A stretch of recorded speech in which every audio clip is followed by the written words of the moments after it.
truth was just beginning.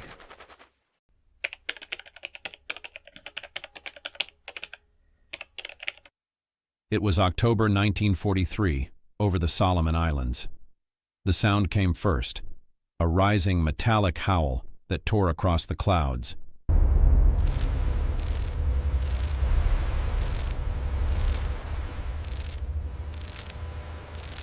A formation of Japanese A6M-0s climbed steadily, their engines humming in tight unison.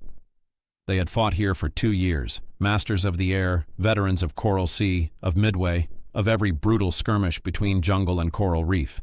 But this time, something different waited above. Out of the glare of the sun, dark silhouettes appeared. Thicker, broader, faster. Grumman-built F6F Hellcats flying their first major combat missions. Their wings glinted steel gray, their engines deeper and heavier than any the Japanese had heard before. As they closed the gap, tracer lines cut through the air like welding sparks. The Zeros banked and rolled, but the Hellcats followed, diving with astonishing speed. A burst, one Zero disintegrated in mid-turn. Another spiraled down in flames. For the first time, Japanese pilots realized this was no Wildcat.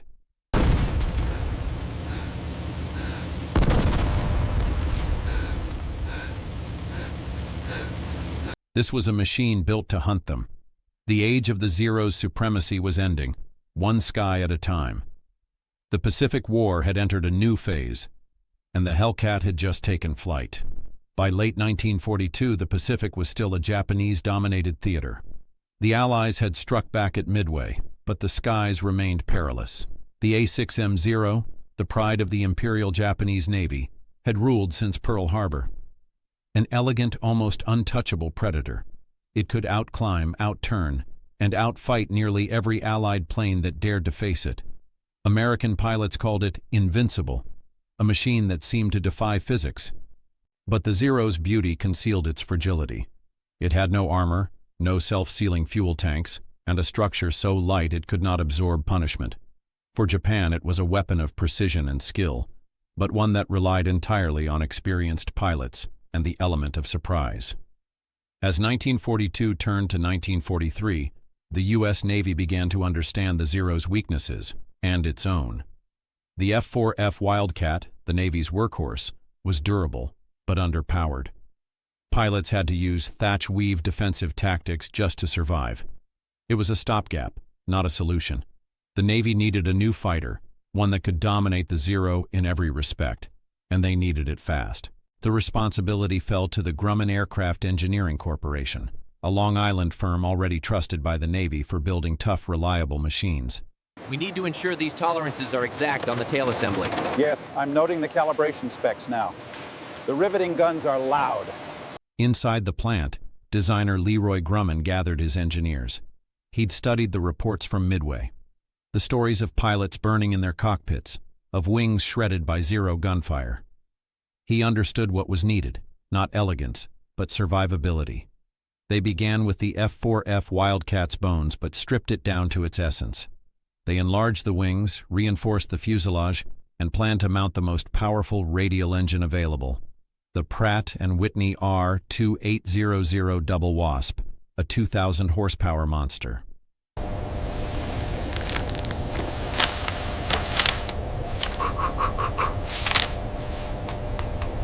In 1942, the prototype, designated XF6F-1, rolled out for testing.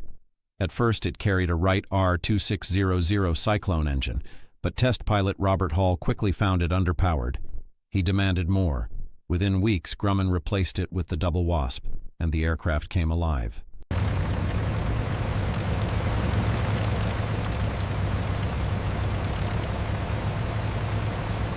The new Hellcat climbed faster, dove harder, and handled with stability that pilots immediately trusted.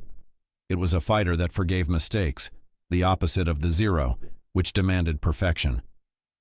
When Hall taxied the prototype to a stop after its first flight on June 26, 1942, engineers already knew they had something special. The Navy watched closely. Within months, the order came. Full production. America's next carrier fighter was born. and it would change the balance of the Pacific Air War forever. The Hellcat's development moved at a pace that mirrored the urgency of the war itself. Grumman's factory on Long Island ran around the clock, its assembly lines illuminated through the night. Workers called it the Iron Works, a nickname earned by the sheer intensity of production. Engineers slept beside the drafting tables, test pilots rotated shifts, and each new modification went straight into the next airframe. The Navy's demands were simple: build something that could survive and win. Every lesson learned from the first 2 years of war fed into the Hellcat's design. Its cockpit was raised for better visibility. Its landing gear was strengthened for carrier landings. The fuselage was armored, the fuel tank self-sealing, and the control response smoother than anything that had flown from a deck before. Yes, sir, for the 2 minutes.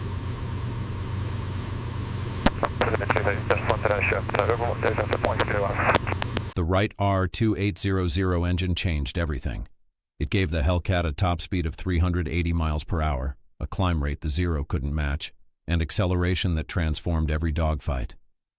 The aircraft could dive steeply without tearing apart, a maneuver that often let American pilots escape tight turns or deliver deadly vertical attacks. The Hellcat's armament reflected America's shift toward overwhelming firepower. 6.50 caliber Browning machine guns lined its wings, capable of spewing over 100 rounds per second. Against the fragile aluminum skin of a Zero, even a short burst could shred control surfaces and ignite the unprotected fuel tanks.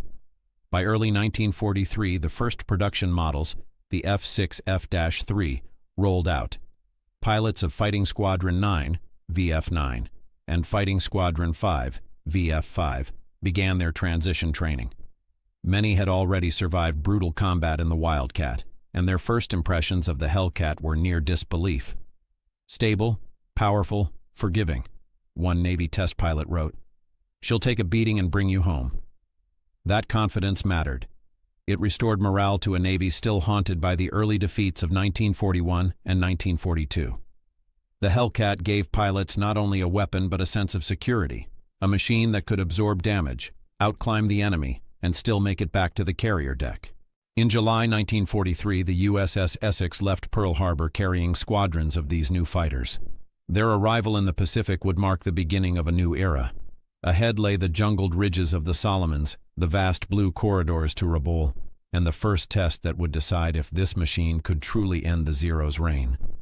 All right, Lieutenant, keep it tight. Wind's picking up. Roger that, heading out. Their proving ground would not be a training range. It would be the front line. When the Hellcat first entered combat, it wasn't just another aircraft, and it was a statement of adaptation. Every element of its design addressed a specific weakness exposed by the Zero. But its success went far beyond engineering. To understand how the F6F transformed the Pacific Air War, we must view it through several angles: tactical, technological, and psychological, each revealing a different layer of its dominance. The Japanese Zero was a masterpiece of agility. Its turn rate was unmatched, and its pilots had been trained since the 1930s in close-quarters dogfighting. Against the early American fighters, these skills were lethal. The Zero could outmaneuver nearly everything that flew against it. But the Hellcat introduced a new kind of fight, one based on energy, altitude, and patience. Hellcat pilots were taught to fight vertically, not horizontally. They avoided the tight, low-speed turns that favored the Zero and instead used their superior power to climb, dive, and strike from above. The tactic was known as boom and zoom. The Hellcat could attack at high speed, deliver a burst of gunfire, and pull away before the Zero could react. It was no longer a duel of reflexes. It was a duel of physics. The Hellcat dictated the terms of engagement. The Zero, forced to climb and chase, quickly lost energy and became vulnerable.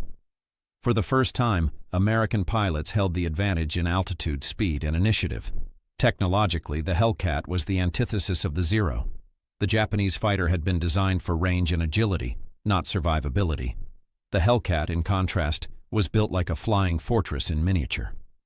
Its cockpit armor shielded the pilot, its self-sealing tanks prevented explosions, and its structure could absorb tremendous punishment.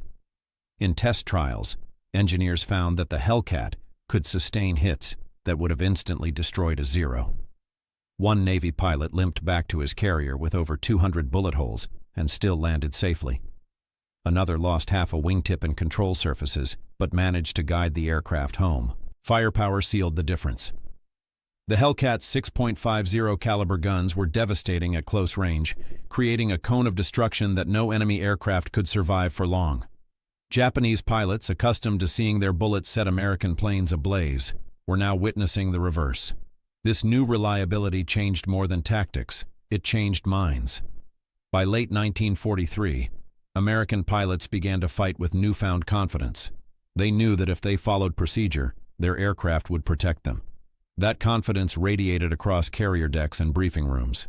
The once dreaded encounters with Zeros became opportunities rather than nightmares. Japanese pilots, meanwhile, began to sense the shift. Their veteran corps, the elite trained before the war, was thinning. Many of the replacements lacked combat experience. Facing an opponent who could now outclimb, outgun, and outlast them, their advantage evaporated. For the first time, fear crept into the cockpit of the Zero. By the end of 1943, word had spread across the Pacific. A new American fighter had arrived, and it wasn't losing. The skies over Rabaul and Bougainville began to tilt in favor of the United States. The next phase would reveal just how decisive this transformation truly was, not only for tactics, but for the very balance of air power in the Pacific.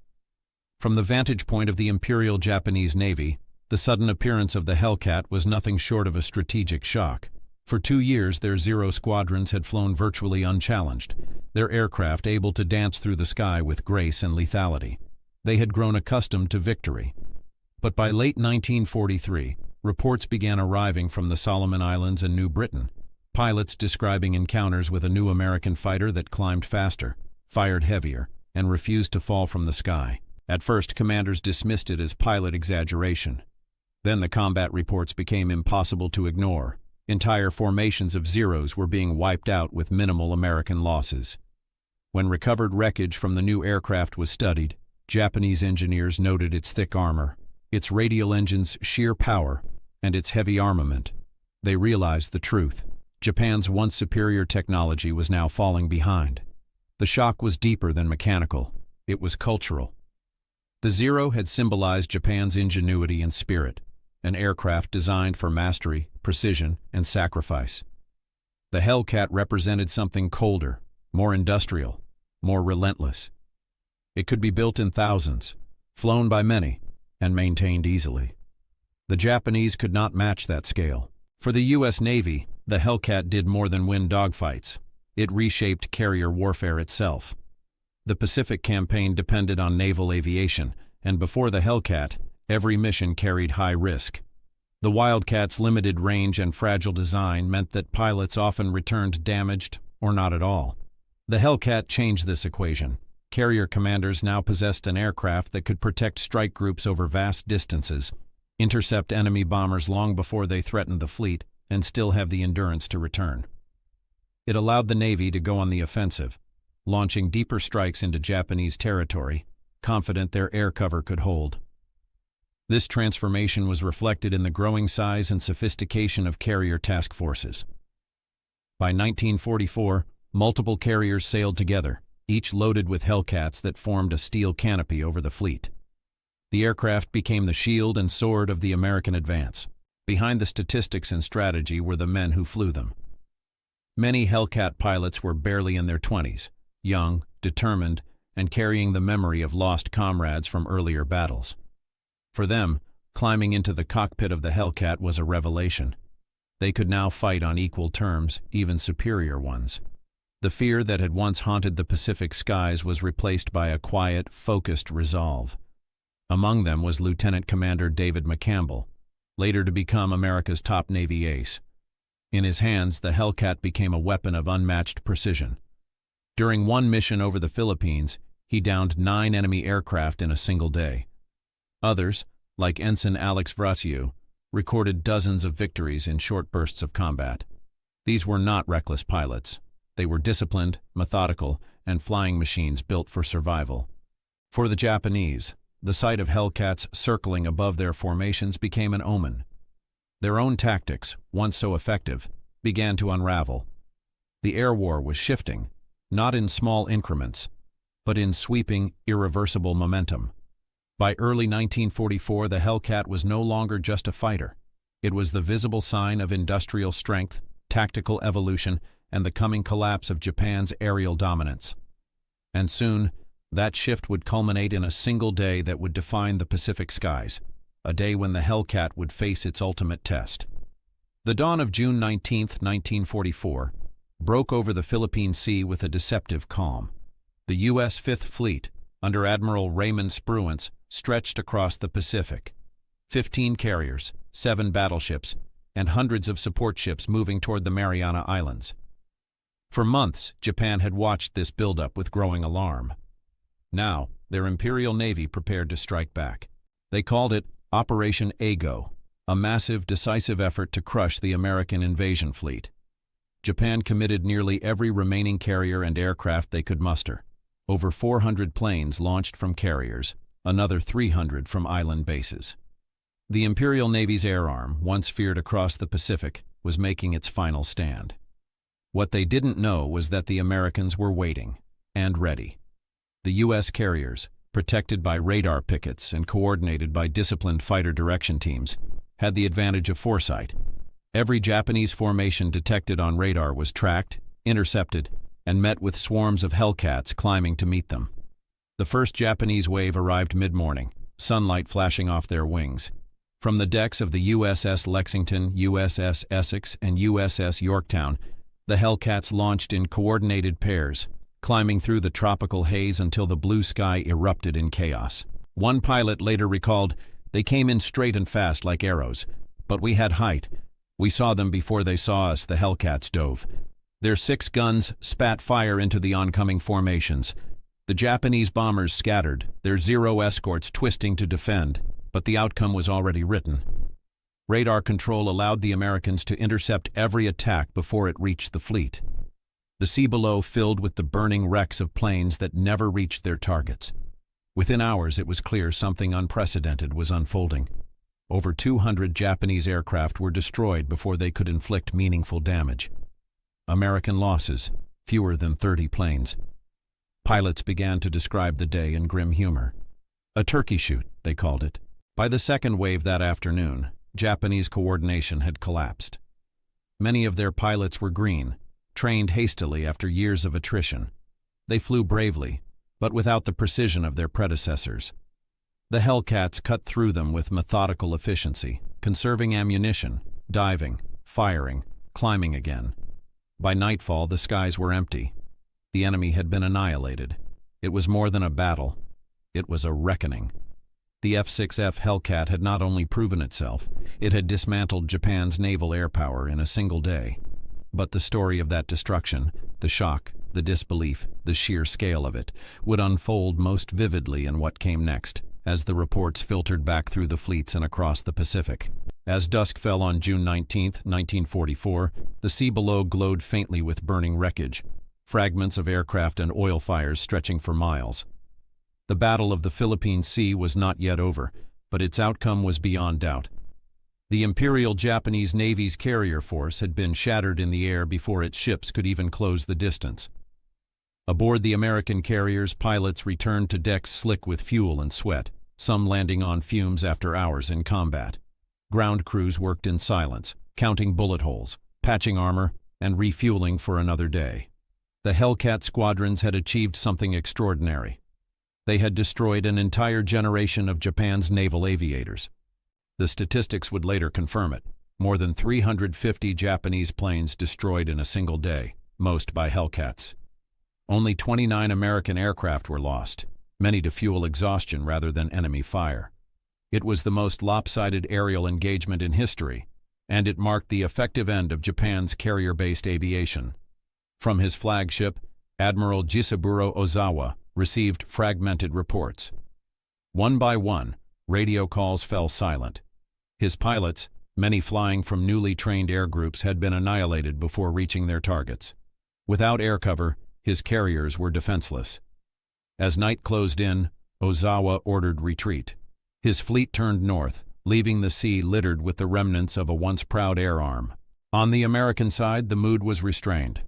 Admiral Mark Mitcher, commanding Task Force 58, understood the scale of the victory. but also its cost in human life. When radar operators reported a final wave of Japanese aircraft approaching that night, Mitcher made a fateful decision. Despite the risk, he ordered carrier decks illuminated to guide his returning pilots home.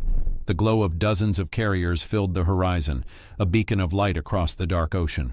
One by one, the Hellcats descended.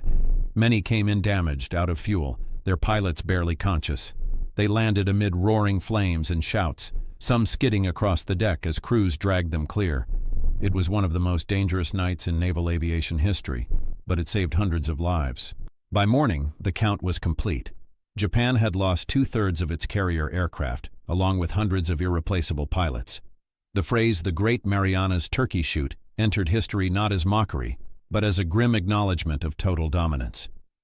The Hellcat had done exactly what it was built to do: destroy the Zero and break Japan's aerial might. And as the smoke cleared over the Philippine Sea, one truth became undeniable. The Pacific skies now belonged to the United States. The next battles, at Leyte, Iwo Jima, and Okinawa, would be fought under that hard-won air supremacy, carried forward by the roar of the Hellcat's engines. When the smoke of the Philippine Sea finally dispersed, the balance of the Pacific War had changed forever. The Battle of the Philippine Sea was more than a victory. It was a transformation.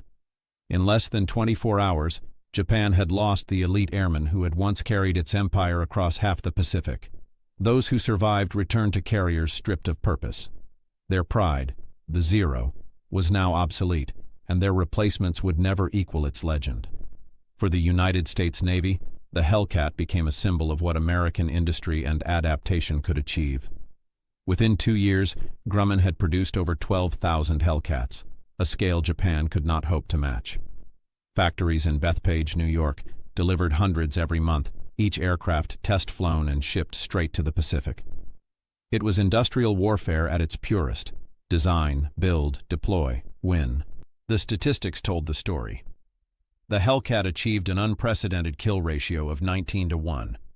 It accounted for over 5,200 enemy aircraft destroyed in combat. Nearly 75% of all aerial victories credited to U.S. Navy pilots during the war. No other fighter in history would claim such dominance in so short a time. The aircraft itself was deceptively simple. It had no revolutionary features, no radical technology. Its strength lay in its balance: power, protection, and pilot trust. The Wright R-2800 engine provided brute force, while its rugged frame absorbed punishment that would have doomed other fighters. And unlike many cutting-edge machines, it could be flown effectively by average pilots, an advantage that multiplied its value. Names like David McCampbell, Cecil Harris, Eugene Valencia, and Alex Vreeshuh became synonymous with Hellcat success. McCampbell, the Navy's top ace, recorded 34 aerial victories, including 7 in one sortie, a feat unmatched in U.S. naval history. His logbook became a record not only of personal skill, but of a weapon system so superior it redefined air combat in the Pacific. For the Japanese, the consequences were devastating. Attempts to design replacements, the A6M80 with a more powerful engine, and the Kawanishi N1K2J Shidenkai, came too late. Production shortages, fuel scarcity, and lack of trained pilots rendered them largely symbolic. The Hellcat had not only defeated an aircraft, it had dismantled an air doctrine. Japan's reliance on maneuverability and pilot skill could not stand against a new philosophy of mass, firepower, and resilience. In every measurable way, the F6F had ended Japan's air supremacy. But its greatest impact was yet to unfold, in how it reshaped the broader American advance across the Pacific, opening the skies for invasions that would push ever closer to the Japanese homeland. The victory of the Hellcat rippled through every corner of the Pacific campaign. With Japanese air power crippled, the U.S. Navy could finally operate its carriers with unprecedented freedom. The threat that had once haunted every strike group, waves of Zeros diving out of the sun, had vanished. Carrier decks, once defensive fortresses, became platforms of unrelenting offense. In the months after the Philippine Sea, the Hellcat spearheaded operations across the Marianas, the Philippines, and the Ryukyus. Over Saipan, Guam, and Tinian, Hellcats swept the skies clean before bombers and Marines moved in below. They escorted dive bombers, strafed enemy airfields, and protected the vast fleets that now advanced without pause. The tempo of war had shifted from survival to momentum. At Leyte Gulf in October 1944, the Hellcat once again proved decisive. Japanese air defenses, rebuilt in desperation, could not withstand the coordinated strikes of Hellcats and Avengers. When Japan introduced the kamikaze, a weapon born of hopelessness, Hellcat pilots became the first line of defense, intercepting suicide planes before they reached the fleet. It was a grim duty, but one carried out with ruthless precision. By early 1945, the Hellcat dominated skies over Iwo Jima and Okinawa. In these final brutal campaigns, the aircraft's endurance and firepower became invaluable. Hellcats flew long-range patrols, supported amphibious assaults, and intercepted hundreds of enemy aircraft attempting to breach the invasion perimeter. They fought not only against planes, but against the dying echoes of an air force that no longer truly existed. From island to island, Japan's skies fell silent. Its pilots, once trained for mastery, now faced impossible odds, underfueled, undertrained, and outnumbered 10-1. The Zero, the aircraft that had terrified the Pacific, became a ghost of its former self. Many were destroyed on the ground before they could take off. For the United States, air superiority became absolute. It allowed fleets to move closer to Japan's home islands, paving the way for the bombing campaigns that would bring the war to its final tragic conclusion. The Hellcat had cleared the air corridors that carried B-29s toward Tokyo, laying the groundwork for the endgame of the Pacific War. By the time production ceased in 1945, the Hellcat had achieved what few weapons in history ever have: complete dominance in its field. It was not the fastest, nor the sleekest, but it was unbeatable in the environment for which it was made. The Pacific War had begun with Japan's mastery of the skies. It ended beneath the steady roar of the Hellcat's engines, a sound that marked the twilight of one empire and the ascent of another. In the quiet that followed 1945, when the carriers returned home and the Pacific once again lay calm, the F6F Hellcat stood as more than a machine of war. It was a lesson written in metal and noise. It embodied a truth that would define modern conflict. Victory belongs not only to the bold, but to those who learn faster. The Hellcat was born from defeat. Every weakness exposed by the Zero was studied, measured, and turned into strength. Where Japan built for agility, America built for endurance. Where the Zero demanded mastery, the Hellcat offered forgiveness. In that contrast lay the essence of the Pacific Air War. Two nations, two philosophies, colliding above an endless ocean. Its triumph was not one of chance, but of adaptation. It represented the shift from individual heroism to industrial precision, from fragile craftsmanship to durable power. It was the fighter of the machine age, a tool that multiplied skill rather than relying on it alone. For the men who flew it, the Hellcat was more than protection. It was a promise that they could come home. And for those who faced it, it was the realization that courage alone could no longer win the skies. Today, when one of those deep blue aircraft sits in a museum hangar, its wings folded as they once were on the decks of the Essex-class carriers, it tells a story of evolution under fire, a story of how a single design changed the course of a war. The Pacific's clouds have long since drifted apart, but somewhere in the still air between them lingers the echo of that moment, when the F6F Hellcat tore through the Zero's last defense and the balance of the world began to shift.